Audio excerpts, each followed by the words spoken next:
In this video, we're going to start extending our map system with a number of methods that will allow us to build our world map. Eventually, we will begin using these methods to procedurally generate buildings and paths, but to begin with, we will manually use these methods to test out the map. The first method we are going to create is one that allows us to set the cell types for each position on the map. We will call this method setCell, and we are going to overload the method so that we can set the ground type, structure type, and overlay type, all with the same method based simply on what enum type we pass to the method when we call it. We are going to need to define two other methods that will help us write the setCell method. First, we will create a method that allows us to check whether a position is actually on our map. We will use this method to prevent other methods from trying to retrieve a cell that doesn't exist in our map. To write this method, we will define two local Boolean variables. The first variable will check whether the x value is within the bounds of our map, and the second will check whether the y value is within the bounds of the map. Then we will only return true if both Boolean variables are true. The way we've defined our map, the values can be equal to the size of the map and still be within bounds. Remember, we've defined our map so that the origin 0, 0 is at the center, and the map extends in both positive and negative directions out to the map size. We will also begin the practice of writing two versions of many of our map methods. The first version will take an x and y component separately as int values, and the second version of the method will take an int2 vector as the position. We will maintain a pattern of writing the logic in the method that takes the x and y inputs, and then the vector method will simply call the other method by separating out the two components from its vector.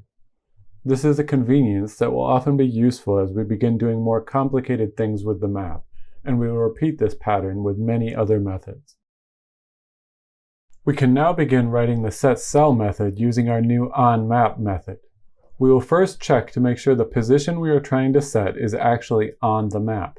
If it is not, then this method will simply do nothing rather than causing an error by trying to access a cell that doesn't exist.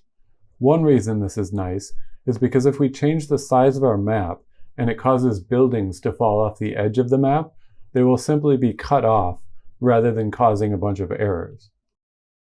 Now, to finish the setCell method, we will introduce a getCell method that allows us to get a reference to the cell at a specific position on the map. It might seem like a good idea to also check if the position is on the map in the getCell method, but we will handle that problem in a different way when we overload this method. And we may even come back later and simplify the setCell method based on how we write the overloaded getCell method. To proceed with the getCell method, we are going to need a method that returns the ID when we provide the vector position. This will be the reverse of the ID to position method we wrote earlier. We will call this method position to ID.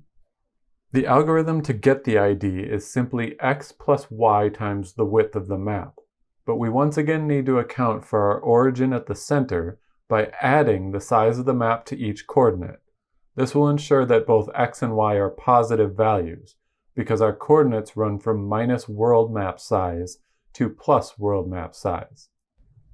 We will continue our pattern of overloading our methods with a vector version as well. Now we can finish the getCell method by using this new method to retrieve the ID associated with these x and y coordinates. Once we have the ID for this position, we will access the cell using the world map list of cells.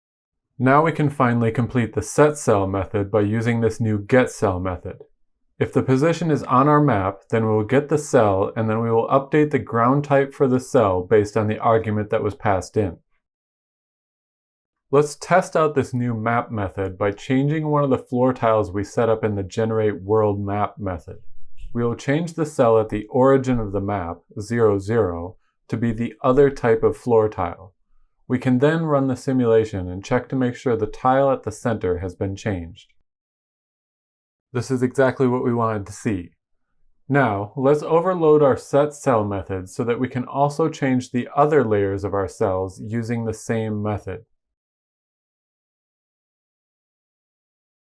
We're going to reproduce the same method, but then simply change the last argument to be of a structure type. This will overload the method based on it having a different signature or list of arguments. We can copy over the exact same logic and then just change the line where the cell's type is updated.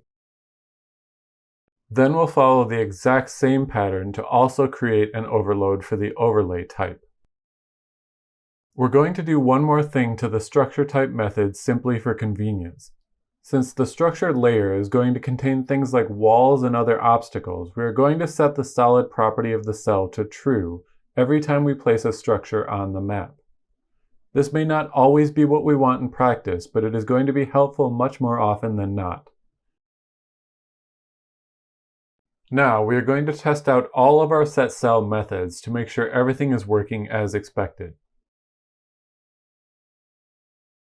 We will make a few calls to the structure type overload right beneath the line where we set the center tile to floor 2 using our ground type set cell method.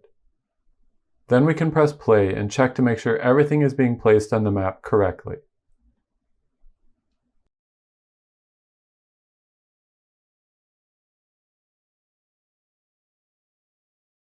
Now we can see a few walls have been added to the map. You might want to do some more testing at this point to get a better sense of how the coordinate system works with our map, because we'll be building up much more complex map methods using these same basic methods, and it can be helpful to get a good sense of how the map is laid out.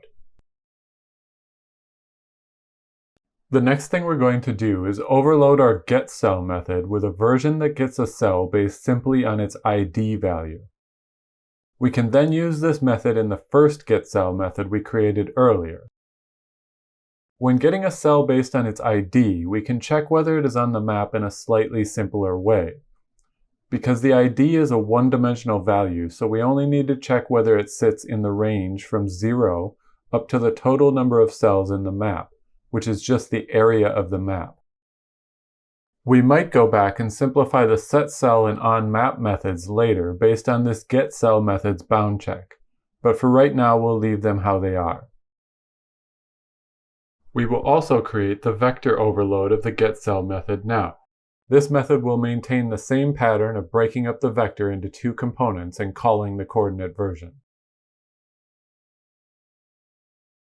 Now we can complete our testing of the setCell methods by adding some calls to the overlay type overload to make sure that they are also working correctly.